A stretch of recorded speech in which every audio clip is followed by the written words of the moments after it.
Hello everyone. I am in time for another vinyl haul here. So basically what I have is I got my usual record that I got from a record fair that happened again this year in around April, which is really nice. And besides that though, I actually had my first record store day, so I was able to wake up pretty early in the morning, and I basically wait in line, for a typical pretty long period of time, and I eventually got 3 really nice, pretty good quality records that I was kind of under my radar when I looked on the list in advance, and I decided that there was 5 things that I was looking for. One of them was,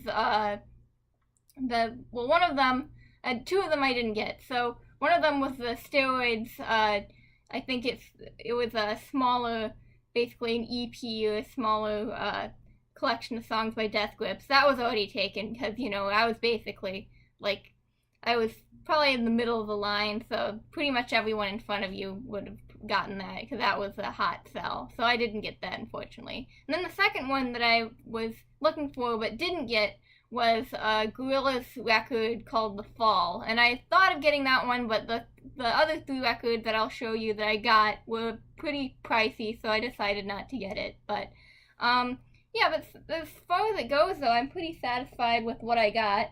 It was obviously, as I said before, a very long wait, because I've never done a record store day before, so I wasn't quite sure how long it was going to take. But where I live is not a huge town. It's not like a Amoeba Records or anything like that. So it was definitely, it definitely took, a lot less time to get everyone through, But all in all, I had a pretty good experience collecting these last few months, so now that school is pretty much a week away, I will just be showing these to you guys before I have to move out of this room, and then that'll be that. So everything from now on will be throughout the summer. If I do any more vinyl updates, it'll probably be again at my home, so that'll be cool to have that change.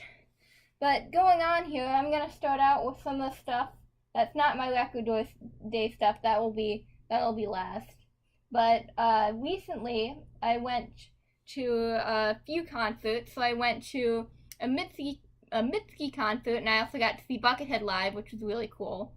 And for the Mitski concert that just happened just about a week ago, I got one of her latest album on vinyl, and it was just right at the merch table. And I don't usually get stuff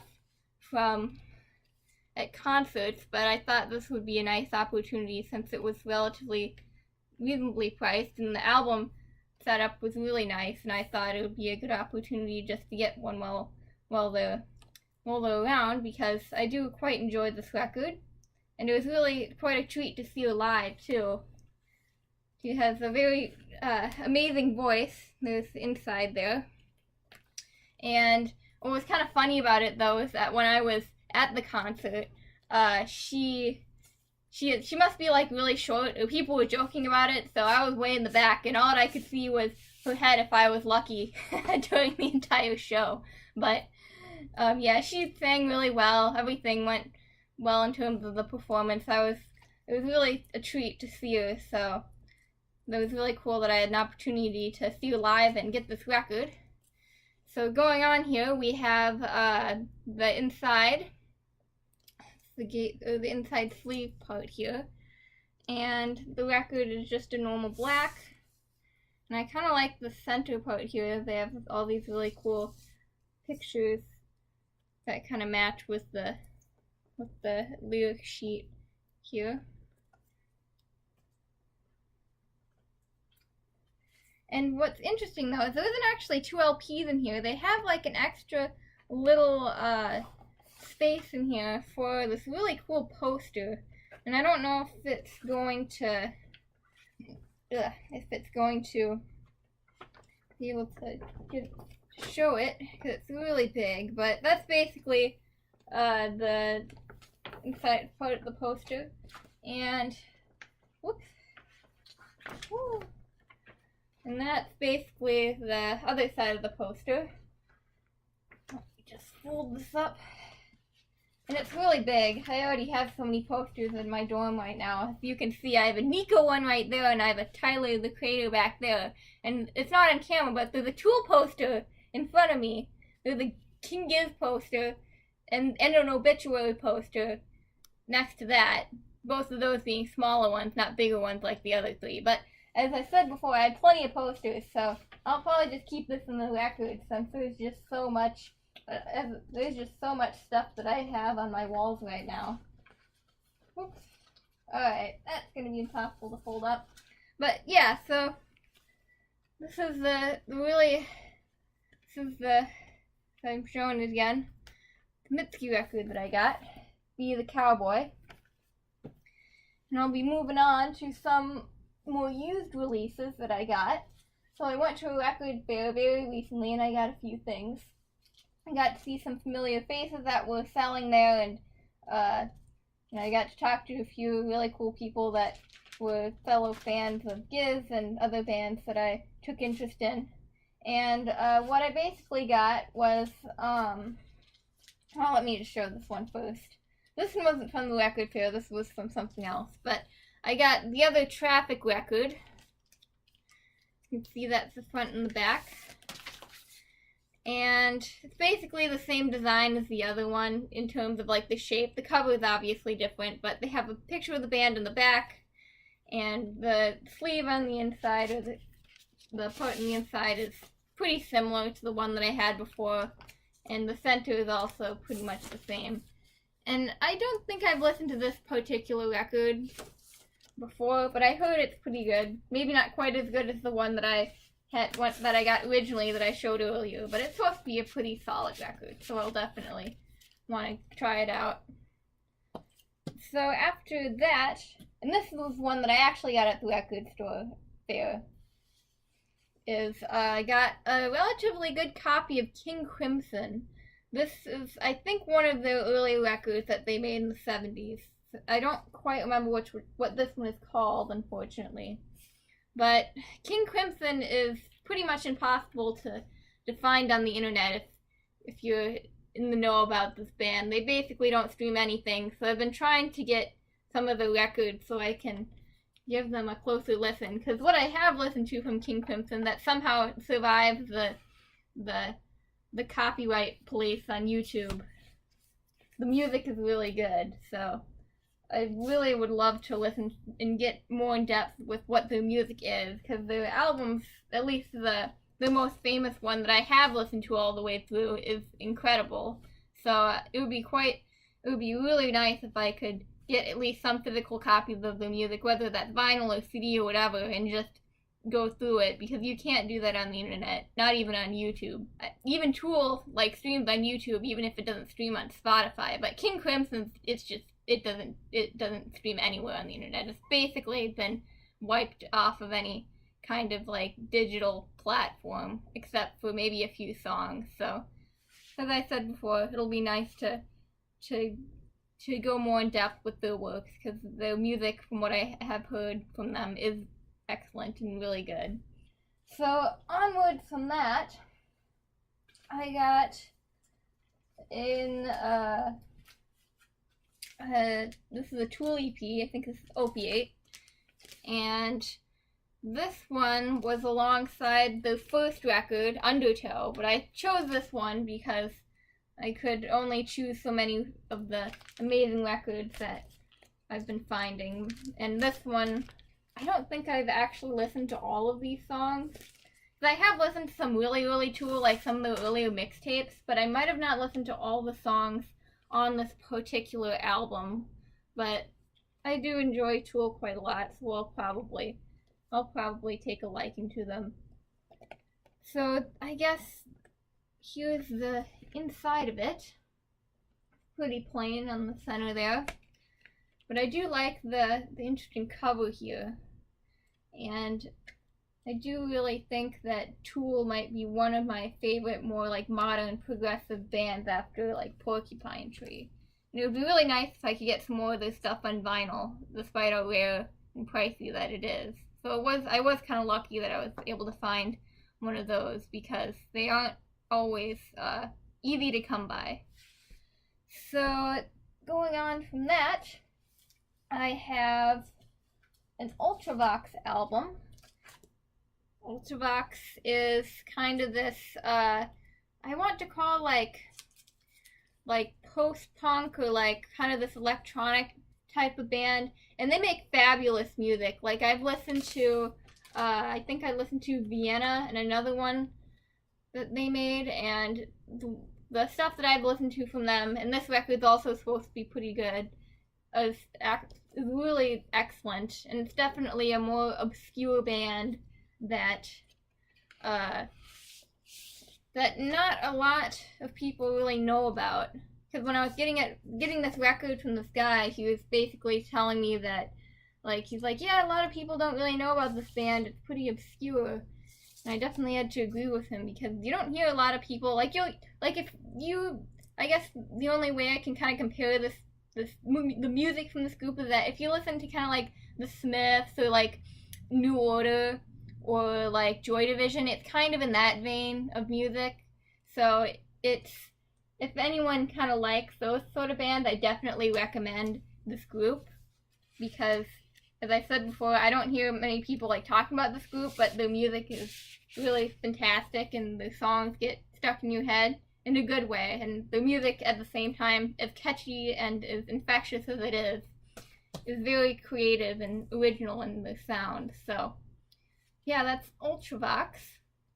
And going on from there, I don't know how I managed to find this, but I've been looking for music like this on vinyl for a while, because I really like this group, and that is the Penguin Cafe Orchestra, Signs of Life. And there's kind of just this weird, interesting cover here. And basically what the Penguin Cafe Orchestra is, as well, it is basically a lot of orchestral compositions, but it's this really cool mixture of genres. Just this very peaceful, like laid-back sort of music. But it's also like really well put together, and just like it's very heartfelt and moving when you listen to it. And I really just love this group, and the guy who made this passed away, and his son kind of took up the project and made more music, continued to make music of his own, kind of under the same vein of this original group. So if you look inside here, I kind of like basically just on a normal black. There's just the song names and everything. And what's interesting about lots of these album covers is that they all have these weird, like, humanoid animal figures on them. There's like a monkey that basically has a penguin head. There's like a man and a woman that have a penguin head. And there's just a full-on penguin that's next to that kid there. I don't know what's going on there. But pretty much all the album covers kind of involve these weird, like, humanoid penguins on them.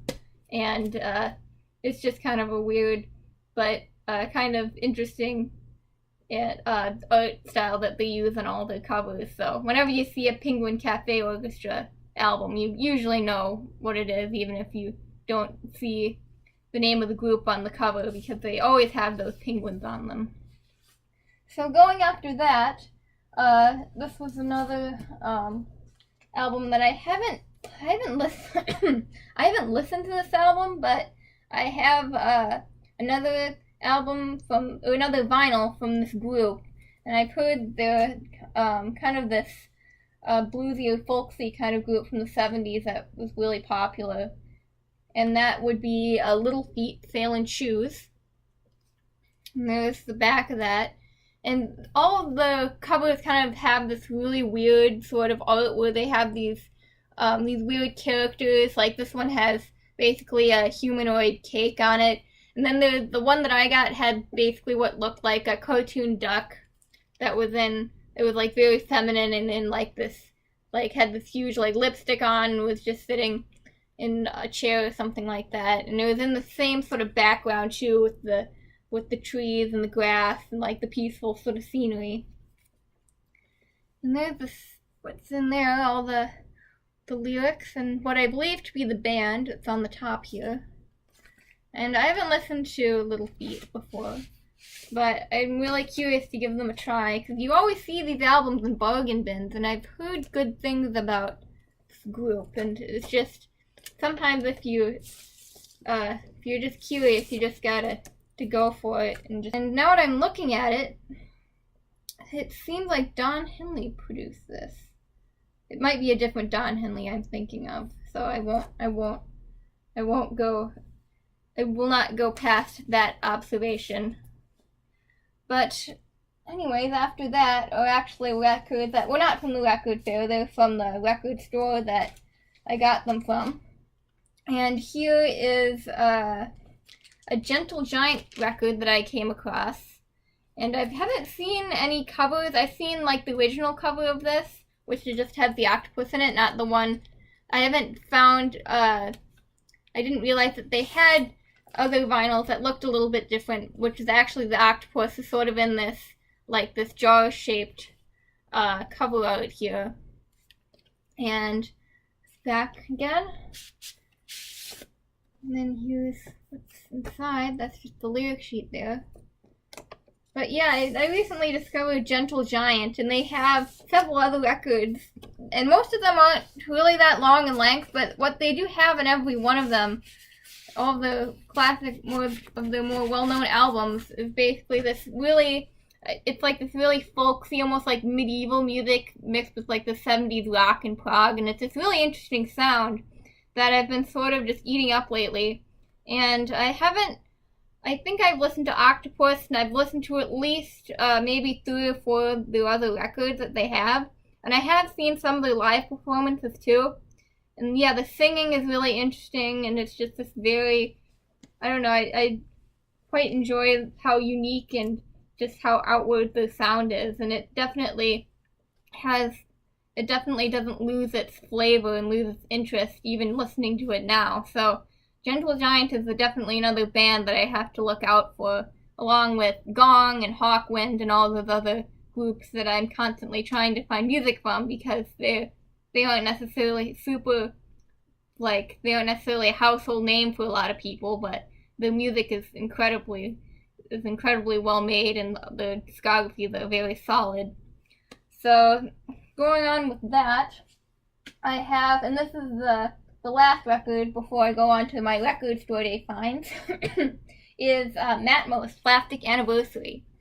And what draws me to this album is especially the cover art, because they have all like these weird sort of plastic products that are spewed about here, and it just is really colorful and it catches your attention. And then on the back here is a really famous picture that I've seen before, and there is basically an albatross who is clearly had too much plastic to eat and has paid the price for it, unfortunately. But if you go on the inside, and it's really, I actually took a closer look at this recently.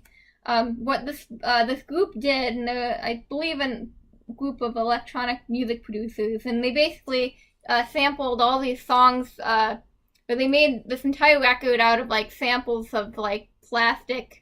So they took, like, they have like these plastic bins and everything, and they're drumming on them and making these sounds and then using them to create the music that they did for this record. And then on the back here, they have just like what kind of stuff they used for each song, like what plastic products, who was playing the instruments, who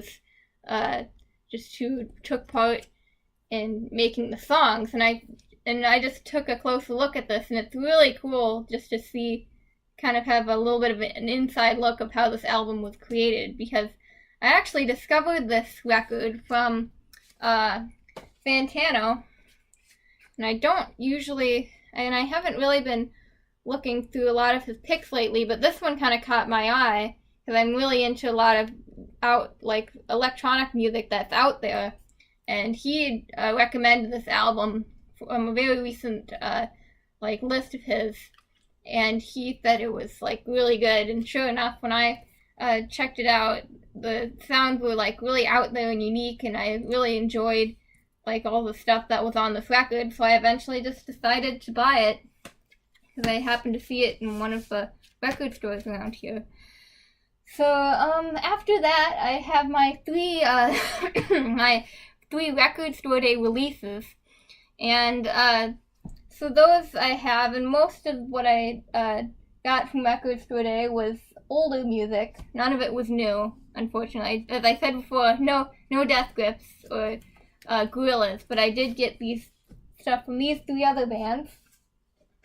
And one of the first things I'll show you is I got a Tiny Tim record, and this is a live album at the Royal Albert Hall, and I believe that's in New York, where he's from.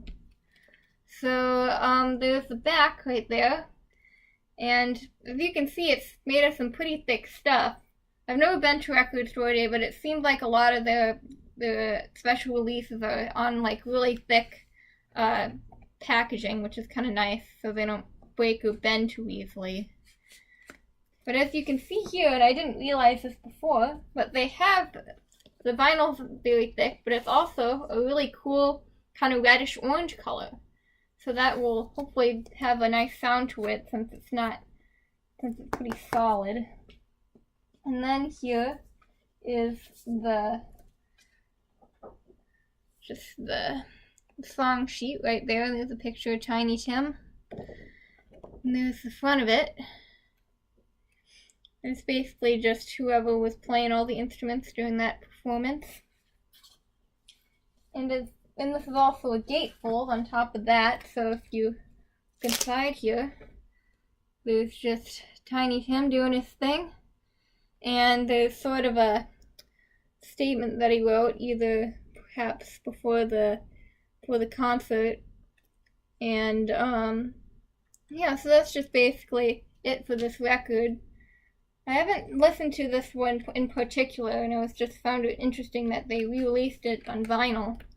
But I have listened to a lot of his songs from his original album, and I've yet for some reason to listen to a second one. That is something that I need to get done pretty soon here, because I have not listened to some of his other stuff, which I really should. Whoops. Yeah, this is always a pain to get in. I'll just leave it at that. And avoid the struggle for now. So yeah, that's the Tiny Tim record that I got. And moving on here, we have my very first and only Gong record. And this was, I believe this was in Paris. This is a live performance there. And I didn't realize this before until I looked a little bit closer, but I think David Allen, hopefully I'm not pronouncing his name wrong, creates all the cover art. So he has another live album with these weird drawings on it, and pretty much all the albums, at least from the older Gong, the older part of their discography, are drawings from him. And then there's them on the back, and then there is a bigger picture, that is the gatefold, a bigger print of the picture on the back. And both of these records, one of them has is green colored, and I believe the other one is pink. So this one's the green one. And there's just, I can't obviously read any of this because it's, I believe, to be in French, but there's another picture of the band back here. And when I was looking at this closer, what I thought was kind of funny is, I don't know if you can see it, but there seems to be a guy, obviously one of the band members, and it makes you scratch your head, but he's obviously like laying on top of the banana, like what appears to be like an inflatable banana, and it's really weird. Like everyone's doing the weird thing in this picture, but that one, it's just like this random thing. So I don't know what that's all about. And then there's, as I showed before, the front. There's the band members there. And then on the other part of it, they have the pink vinyl right here. And it actually, you can't really see it, but it's sort of a marbled color. It's not, you can't really see it on camera right here. I don't know if that was intentional or if it was just meant to be that way, but I enjoy how it turned out regardless. And then there's them performing live, I believe. And there's that same picture that was on the gatefold right there. So that's the Gong record. And I know I kind of rushed through this a little bit, but I had just recently discovered Gong from one of the first records that they made, and some of their like more recent songs. I believe it was the Flying Teapot, or parts of it that I was listening to at first. But they have a whole bunch of really interesting psychedelic records that involve a lot of just like mystical gnome stories and stuff like that in the songs, and it's just a very interesting band. And I just didn't really discover them until really recently, but when I saw that they had a live album for Record Store Day, I decided why it would be a good opportunity just to get it and listen to some of their live stuff, because what I have listened to is really funny. It's really good music, but it's also, if you watch some of that stuff on video, it's also really fun to watch because they're just really going at it and just doing really goofy things. They're wearing like these big tall hats with like these pinwheels on the top, or they're wearing like little beanies, and they're just playing like this jazz infused like psychedelic music. And I think Gong actually goes I think what Gong is, the genre that they kind of put into is the Canterbury scene, so it's just that kind of weird sort of music. So I'm moving on from there. And this is the last album that I have is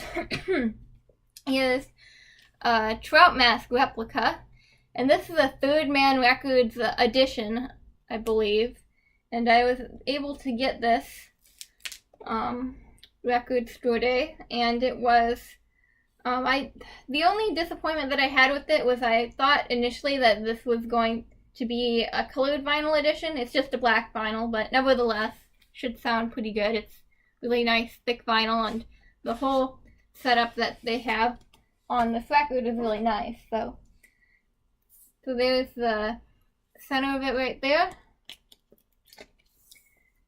and this is just the record is on plain black. I think I already showed you this, but I'm going to do it again because that's just what I do. There's the gatefold in there, and then here's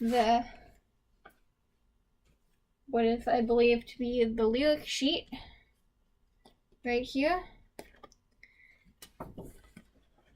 And I'm assuming, though I don't know for sure, that these are drawings from Captain Beefheart himself, but don't quote me on that because I don't have refined knowledge on this album. But I have listened to it, or at least parts of it, and I've seen online at least some of the live performances of this band. And I do enjoy a lot of their music. I have been listening to it for quite some time, so I thought I'd eventually just pick up this album. And I was actually quite surprised that they had this album, since I was kind of more the last in line for Record Store Day. I should say middle last to be more specific, but they, for some reason, still had this, so that was kind of cool that I had a chance to get it. Because I think these records are kind of sought after, too, because they were really getting flipped online for, like, insane prices. But I don't think this is a limited edition album, so that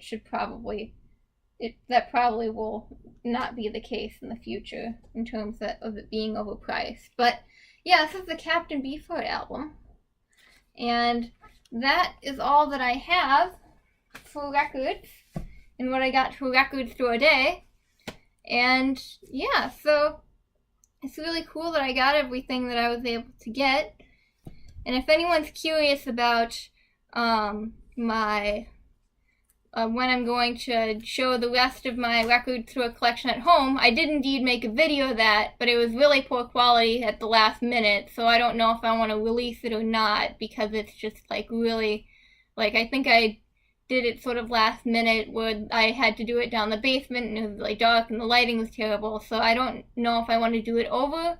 Yeah, so I'll just have to see like whether or not I want to release the video of my home record collection, or if I want to do it over. But I will be releasing this video pretty quickly here, so definitely so yeah, hope you all have a good evening. This is Cock of the Rock 14. Hope you all have a nice day.